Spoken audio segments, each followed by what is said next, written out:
Hola, buenas tardes. Mi nombre es Jorge y estoy representando a mi equipo que estamos haciendo una investigación llamada El alcohol y falta de sueño, la cruda mental que no ves.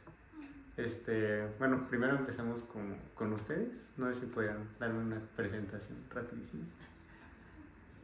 Ok, bueno, mi nombre es Rocío. Yo estudié la carrera de psicología en la Universidad de Guanajuato, en la ciudad de León. Ahí pues, eh, para empezar, yo creo que dentro de la carrera lo que más me llamaba la atención es justamente estos tipos de comportamientos, un poquito de saber acerca de lo emocional y cómo esto podría llegar a implicar en la resolución de conflictos con las demás personas. Dentro de ello, pues también estuvimos observando la interacción de los diferentes, se puede decir que grupos de edades, y en cada uno de estos pues tiene sus especificaciones, ¿no? Entonces, bueno, como parte de las prácticas, pues estamos aquí complementando todo aquello que hemos aprendido a lo largo de la carrera. Entonces, en este punto, pues se podría decir que estamos empleando esos recursos, ¿no? Perfecto. Yo soy Regina, también estudié psicología en León, al igual que Chip. Y aquí de parte de orientación psicológica estamos cubriendo lo que es nuestro servicio profesional. Y en el área de orientación psicológica damos más que nada esta como contención y apoyo a los alumnos para todas estas cuestiones de salud mental. Perfecto.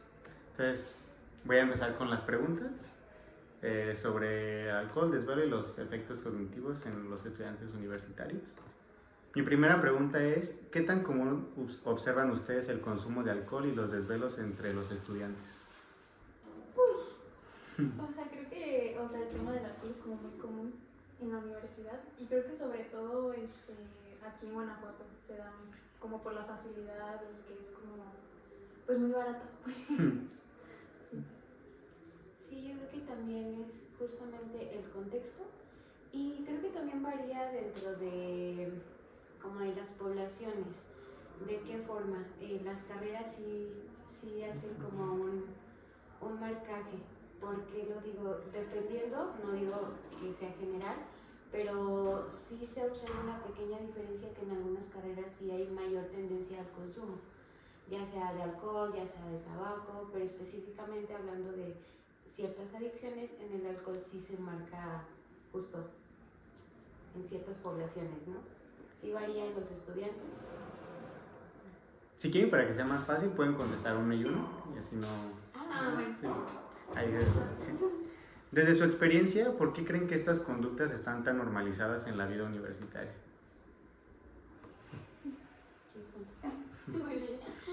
¿Por qué está tan normalizado? Bueno, o sea, como mencionas, yo creo que es como muy parte del contexto y de que, bueno, está muy al alcance de los estudiantes y que además lo usan como una herramienta de desestrés, un desfogue, y que muchas veces, o sea, está como muy normalizado lo del desvelarse porque no se les acostumbra a estas estrategias como de organización y así, entonces hacen todo al último. Justo. Y la siguiente es, ¿creen que los estudiantes son conscientes de cómo influyen esta práctica en su salud mental y cognitiva? Pues no puedo llegar a generalizar, algunas personas lo saben y es muy diferente saber a ser consciente de ello, porque sí puedes observar tus conductas, pero no ser consciente de lo que estás repitiendo de una u otra forma. Y que esto a veces llega a ser reflejado de forma inconsciente también en cómo es esta dinámica familiar o el núcleo familiar en la que se llegan a desenvolver, porque claro, cada uno tiene una historia de vida y justamente lo que hace que este grupo se pueda llegar a juntar es el sentido de pertenencia. Y lo que haces en el sentido de pertenencia justamente es encontrar aquello que te llega a hacer eco con lo que coincides, ¿no? Sí, estoy muy de acuerdo contigo. Bueno, vamos como a la siguiente parte. ¿Cuáles son los principales efectos del consumo de alcohol en las funciones cognitivas? Del alcohol es prácticamente se les dificulta la concentración, o sea, se distraen más fácil, es complicado que retengan la atención en algo en específico y que además genera como más, no sé cómo mencionarlo, pero como más apertura segura o más facilidad a que haya disrupciones en cómo te relacionas con las personas. Por ejemplo, que alguien se vuelva más agresivo o que genere más problemas, eso también es como algo que puede generar el alcohol. Muchas gracias. Y incluso cantidades moderadas pueden afectar la memoria y la concentración, y si es así, ¿de qué manera?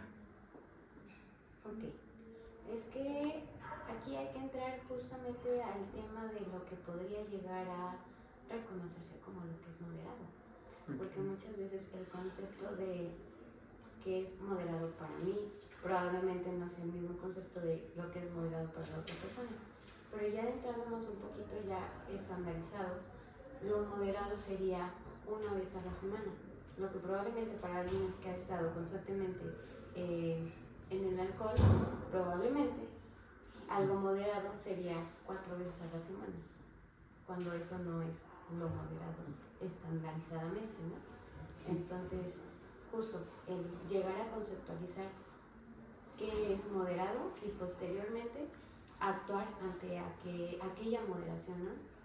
Y por ejemplo, si consideramos una vez a la semana, eh, 1 o 2 copas, ¿ya puede afectar a la memoria y la concentración? ¿O necesitaría haber más? Si esto es a largo plazo, Sí. probablemente sí. Y es, sí, altamente probable que llegue a pasar. ¿Por qué? Porque es de manera frecuente. Y este consumo moderado incluso puede llegar a aumentar. Porque como lo preguntaste y lo mencionamos en la pregunta pasada, pues hay cambios cognitivos, la percepción también cambia y esto incluso puede ser un factor de riesgo para que el consumo aumente. Ahora sigo una pregunta un poquito más técnica, pero si la responden como con palabras fáciles no hay problema. ¿Qué pasa en el cerebro durante y después del consumo de alcohol? Como el acetilahído, el juicio, la memoria, etc. ¿Qué pasa en el cerebro? Sí. ¿Qué no pasa? Ok. Bueno, pues para empezar, hay una reestructuración cognitiva. También llega a pasar toda esta parte de la percepción, porque cuando hay un consumo hay dos vertientes, ya sea que puedas llegar a relajarte, que es lo que se busca, pero al momento de que el efecto placebo ya pasó, empiezan otro tipo de efectos en los cuales aumenta la ansiedad y eso también genera la activación de otros neuroquímicos, neurotransmisores que nos hacen percibir la realidad de una forma diferente. ¿Qué pasa cuando a lo mejor alguien está enojado y dice, no, es que tú me tiraste tal copa y que no sé qué, bla, bla, bla, y que ahí empiezan los conflictos?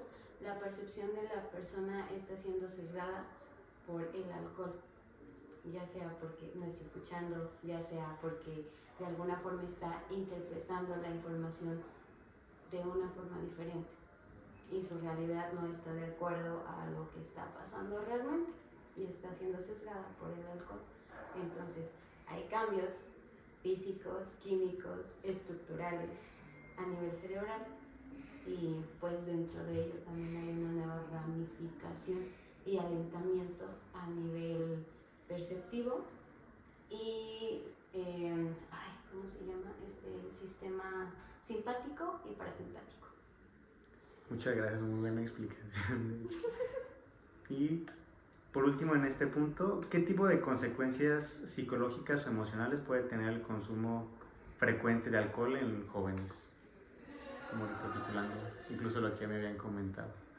¿Cuáles son las implicaciones Las emocionales? consecuencias psicológicas o emocionales. Okay. Del alcohol, o sea, pues como habíamos mencionado, o sea, aparte de todo lo que menciona Chio y de cómo hemos ido abordando con las preguntas, va toda esta cuestión de la retención, la memoria, también la personalidad de la persona implica mucho de qué tanto podría afectar el consumo de alcohol. Y, o sea, siento que implica muchísimo más en las relaciones interpersonales que tienen, porque además, como mencionaba Chio, siempre se da por esta relación entre pares que los conecta el alcohol y que, bueno, o sea, implica muchas cosas. Entonces considero que sí es como importante evaluar esta parte de las relaciones interpersonales, que muchas veces, como mencionamos, es que pues una persona se vuelva más agresiva, justamente tenga una percepción distinta de las cosas y pues bueno, considero que Muchas gracias. No sé qué decir después de cada pregunta. Padrísimo. Y bueno, sigamos ahora con la parte del sueño. ¿Cómo afecta la privación del sueño a la memoria, a la atención y a la regulación emocional? ¿Cómo afecta la memoria, Ajá, la atención? y la regulación emocional. Memoria, atención, sueño y regulación emocional. ¿Cómo afecta la privación del sueño, la memoria, la atención y la regulación emocional? ¿Cómo afecta la privación del sueño?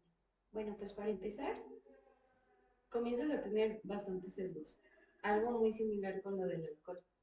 Nada más que a diferencia es que al momento en el que no estás durmiendo y descansando, también son dos cosas diferentes, no estás durmiendo,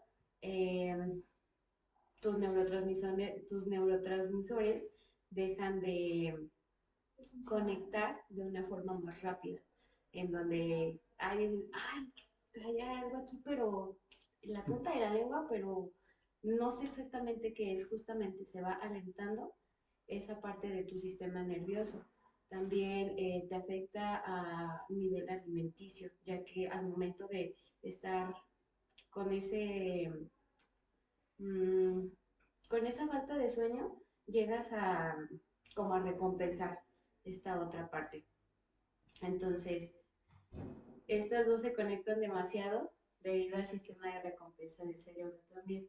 De qué otra forma afecta en tu concentración, en la forma de hablar, en la forma en la que socializas, eh, incluso en cómo también llegas a percibir y a interpretar la información de tu medio externo. Eso, entre otras cuantas características que pues ya se verán en otras áreas, pero esas son las más generales. Y por ejemplo, ¿una sola noche de desvelo ya puede tener impacto al día siguiente? O sea, sí, o sea, de que impacta, pero a lo mejor puedes no ver como un resultado del impacto como tal, así, digamos, palpable al día siguiente. Pero claro, o sea, si tú te desvelas, toda la rutina como que se recorre, se desregula. Si te desvelas a las 7, pues puede ser que te levantes tarde, empiezas a comer a deshoras, porque pues ya todo tu horario se fue a atrapar.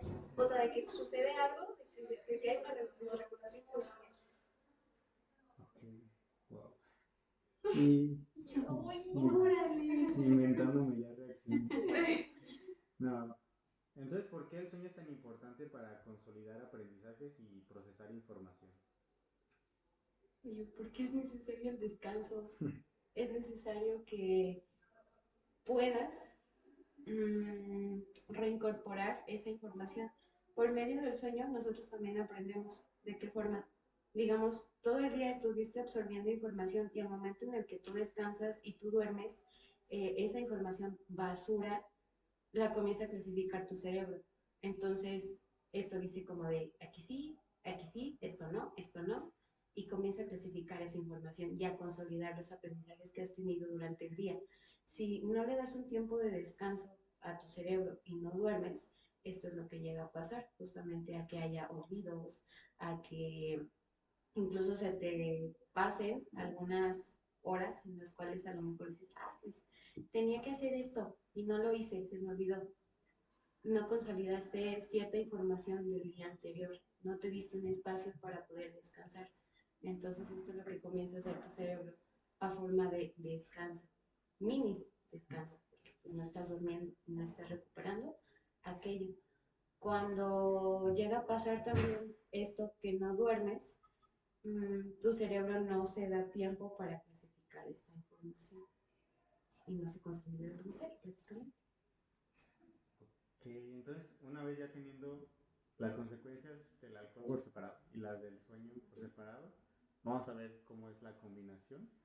Por ejemplo, ¿qué sucede cuando se combinan en una noche de consumo de alcohol con muy pocas horas de sueño? Es prácticamente lo mismo que habían comentado sumarizado. Pues sí, o sea, veámoslo como en un contexto de fiesta, ¿no? Que es cuando más se presenta eso. O sea, que uno sale, toma y se desvela. O sea, llegas hasta que 3, 4 de la mañana a veces. O sea, al día siguiente te sientes súper agotada, te encuentras súper irritable, todo te molesta. Puede ser que justo como mencionaba Chivo, o sea, la percepción, o sea, si alguien no te saludó, para ti es como de, oh, yo me odia y le caí mal y maldito, así, o sea, cuando en realidad simplemente no te vieron y así, o sea, hay una percepción distinta. Y pues igual, o sea, no retienes de la misma manera tu cerebro, como menciona Chio, está constantemente pues trabajando, ni siquiera en la noche es como que se detenga, o sea, ahí también trabaja, entonces, pues sí, o sea, simplemente hagan como una comparación a cuando sales y al día siguiente te sientes súper derrotado, tanto física como mentalmente, donde pues sientes que la cabeza no te da para más, o sea, porque es como la forma más sencilla de ver esas consecuencias. Okay. Y esto se conecta con, llegué a ver un video que chance no juntos el desvelo y el alcohol, pero que el alcohol nos quita sueños REM, que son Rapid Eye Movement, que es cuando nuestros ojos se mueven rapidísimo en la noche. Y que ahí es cuando generamos las memorias. Ese es como el proceso que estabas describiendo. ¿Sí? Sí, justamente. Entonces... Y aquí hay también otra cosa que me gustaría complementar acá con Regi, es que cuando no duermes, sí, pasan todas estas situaciones que llegué a comentar anteriormente, pero acá con el alcohol también hay otra situación que a veces se llega a generar resistencia. Cuando hay un consumo constante, genera resistencia. Entonces, al momento de generar esta resistencia con el alcohol y dependiendo de la cantidad de consumo que estés realizando, si para ti ya no es suficiente tal cantidad moderada, ahora le vas a aumentar. Entonces, al momento de aumentarle, vas generando esa resistencia. Y al no dormir, también vas generando cierta resistencia. Entonces, si tu cerebro está acostumbrado ya entonces a recibir este tipo de señales en cuestión de los neurotransmisores y las hormonas que va secretando al momento del consumo y al momento de estarlas liberando, porque claro, al momento del consumo generas dopamina, serotonina, que son las hormonas en las que pues te sientes bien a gusto y bien acá. Al igual que en el sueño, te sientes súper a gusto y muy descansado. La diferencia es que son dos situaciones diferentes y al tener ambas, tanto el consumo, que ya generaste resistencia, y acá en el sueño, que también ya te fuiste acostumbrando a dormir muy poco, ¿qué está pasando ahí, no? Sí. Y ahí es algo que te está llamando la atención y que dices, órale, y combino estos dos y intento llegar a frenar el consumo del alcohol y también intento yo ponerme una rutina con el sueño, me va a ser complicadísimo. Entonces hay que reestructurar otra vez de forma neuronal, de forma social y analizar aquellos factores que pueden llegar a ser de riesgo y aquellos factores de protección que me pueden impulsar a continuar con un seguimiento apropiado para yo poder intervenir de una forma diferente y superar o yo creo que no superar, sino pasar por ese proceso de una forma diferente. Sí, justo eso que comentas me lleva como a mi siguiente pregunta, que es como cuáles serían las estrategias prácticas para que los estudiantes empiecen a cuidar como su salud sin dejar esa parte de, pues aquí tenemos mucho que es como nuestra única forma de socializar prácticamente, o de cuando es un grupo nuevo, como empezar a que se conozcan y se unan entre todos, parece que es nuestra única forma de hacerlo, el salir y ya sea una tamborada, ya sea salir al antro, lo que sea, todo implica en la noche y con alcohol. Entonces, sin dejar de tu lado esa parte, ¿qué estrategias prácticas recomendarían para cuidar también la salud de los estudiantes? Ay, tú. ¿Por qué? Bueno, pues justamente el que se hagan este tipo de eventos tampoco es como que les obligue a que ustedes consuman, sí, claro, sino que están en toda su libertad de elegir si consumen o no, si es algo que ustedes quieren o no. Y justo eso también nos lleva a algo relacionado con la identidad, de qué tan perteneciente te puede llegar a sentir a un grupo, además de estos factores sociales, que existe la presión social, qué tan firme tengo yo también esta parte autoperceptiva de mí, de si yo necesito validación para poder entrar o encajar en un grupo social donde no van con aquello que para mí es importante, porque tendría que pertenecer a un espacio donde pues no va conmigo, ¿no? Y justo el espacio donde está socializando, el observar qué otros factores pueden llegar a interactuar, ¿qué puede decir? Y puedes llegar con tu agüita, con tu juguito y los demás tomar y no pasa nada, estás socializando. A comparación de que tengo que fuerza que tomar para poder socializar, no necesariamente, sino analizar exactamente qué factores de forma introspectiva son los que a mí me están afectando y que me están moviendo emocionalmente para yo poder interactuar y poder formar vínculos, porque los vínculos se forman a través de lo emocional. Y eso es algo que también nos llega a mover y con los cuales podemos entablar aquellas relaciones que queremos que duren o que no duren. Perfecto, ¿no? Perfecto, perfecto. Y bueno, ese es del lado, como, como lo tomo más o menos, es del lado que no es necesario la parte del alcohol y todo eso para, como tú me dices, crear los vínculos y las conexiones que queremos tener. Pero, ¿qué hay de las personas que supongamos que ya tienen tiempo haciéndolo y ya les gustó? O ya se tienen, por ejemplo, su resistencia o que en general no son alguien que a priori desee dejarlo. ¿Cuál es como su postura o su recomendación en esa situación? Pues ya Pues tienes sí, que una no respuesta. desea cambiarlo. O sea, es muy cierto ese dicho que está como de moda de no puedes ayudar a alguien que no quiere ser ayudado.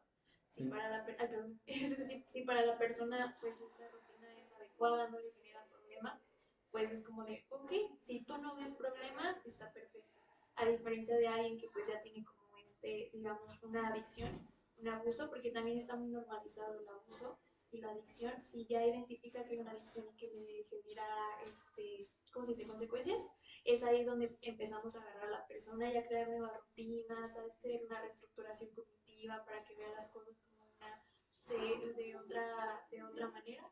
Y también, o sea, pues es prácticamente eso. Si la persona no ve una dificultad o una consecuencia de, pues, No va a cambiar. no, ajá, sí, o sea, porque a su parecer no hay una razón para hacer un cambio. Y regresamos justo a la misma pregunta, ¿no? De si su percepción es esa.